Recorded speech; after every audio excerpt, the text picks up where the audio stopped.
amazing bounce back game from the defense. Gilmore, a couple penalties. One was egregious near the end there. Then you had the double offset. Did a really solid job on Hopkins for most of the game. You could say on that 1-0 blitz play there where he had the big cushion, to me, I personally say you're going to sell out. You got to take some risk there. You got to play it a little tighter rather than give that one up. That was about it. A couple other catches for sure, but everything was in front of him. That's a phenomenal job. Murray definitely wasn't 100% with the shoulder situation there, so that was limiting, and I think that really hurt his ability to open it up. Patriots were fortunate there, but great game from Adam Butler, Lawrence Guy, the interior of that defensive line. On that fourth down stop there, you had Guy eating up two people. Tying up two guys and just pushing back. So, I mean, really good, stout play from a lot of people. Uche, again, looked like the most athletic person in that front seven when he is given opportunities. So there's definitely a bunch of things to like that you saw on the defensive side of the ball. Thank God. And finally, we got some pressure on the quarterback with some design scheme pressure. I've been waiting all year for this, and I've kind of been using the excuse of a new defense, new personnel, young personnel out there a lot, as Bill Belichick likes to point out. And I said, okay, it's going to take some time for them to get into the zero blitz package, for them to get into their simulated pressures where they're showing 5 guys on the line of scrimmage and 1 drops and 1 rushes. And you got to kind of figure out as an offensive line who's coming, who's dropping, and kind of work that out post snap.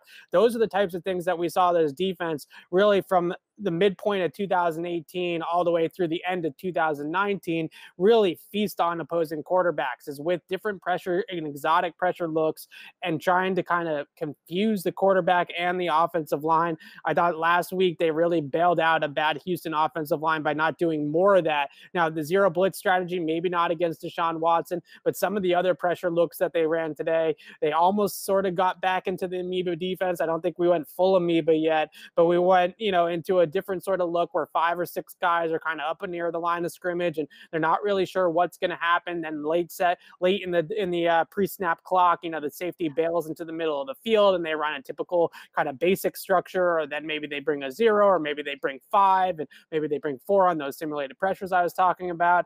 That's what this defense needs to do, continue to do moving forward. The bend don't break stuff is good when you have a great quarterback and a great offense, like in the early part of the last decade, 2012 through 2017, you can sort of understand you have Tom Brady, this elite quarterback. You just don't want to give up points on defense so that you can keep Tom Brady on the field and let him make plays and let him win you games. Now the defense, like it did in 2018, like it did at times in 2019, certainly for the beginning part of the season, they need to be an impact unit. They need to be a unit that forces negative plays, that gives good field position to the offense, that really controls the game on that side of the football. Finally, we saw Bill Belichick and Steve Belichick spin the dial, as they call it, right? Sometimes the safeties show their pre-snap look, what they're going to be in post-snap. Sometimes they don't. They're rotating different spots. They're blitzing guys from all over the place. That's where the Patriots defense is at best, when they're scheming it up and they're cooking it all up like that. They can really be a negative play defense. That was probably the best defensive performance we've seen from New England since week 4 in Kansas City. And it might have even been better than that game in Kansas City in some ways because of the way they got after Kyler Murray. So yeah, I thought he was limited certainly by his shoulder a little bit potentially, but he really did look confused at times back there, trying to decipher what exactly the Patriots defense was rotating into after the snap. So a much better coaching performance, a much better scheme, a much better game plan from the Pats defense today. And if we can see this defense for the next 5 games to end the season, then maybe they can be competitive. And you could run the table. Yeah, it's crazy, but if they can play defense like that, they're not gonna play defense like that every single week where they're completely, really locking down a good offense here. I think, what did they hold Kyler to something like 5 yards per play, 4.3 yards per play. I mean, that's stellar. That's superb. That's not going to always happen. But the fact is that when they finally put some pressure on the quarterback, now all of a sudden their coverage looks a lot better. Everything looks a lot better. And again, Uche and Kyle Duggar playing major roles in getting after the QB, making tackles in space, running sideline to sideline, containing the mobile quarterback. Those 2 guys are so clearly far and away 2 of the most athletic players on their defense when they are out there, and need to continue to be out there a lot for the second half of the year. And again, just don't look now. This was And again, you're gonna look back on the season and think about those games that they absolutely should not have lost. But Yeah. every time they win, you look at it and say, "Hey, they could do this." And every time they lose, you're like, "The season is over." But I mean, Correct.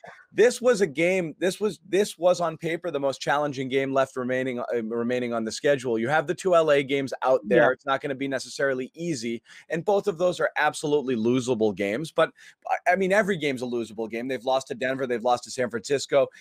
It's really hard. But if you were to say that the Patriots with this team would beat LA twice, Buffalo, Miami, and the Jets down the stretch, nobody would say, "Are you kidding, dude? That's crazy." It's absolute. But the problem is the inconsistencies. So one week Cam shows up, another week the defense doesn't show up. So again, I think that's a hallmark of an average football team. It's an right? average football team. You can win or lose every week. Right, and you can't consistently put it together in all 3 phases every single week. One week it's the defense is bad, next week the offense is bad, and that's not complimentary football. There was a string of plays in the middle of this game, I think it was sometime in the second quarter, where they got the big return, and then they kicked the field goal, and then they kind of got a quick 3 and out or a quick drive then for the offense, and they gave the ball back to the offense, and they scored a touchdown. I think it was right out of the half, maybe it was.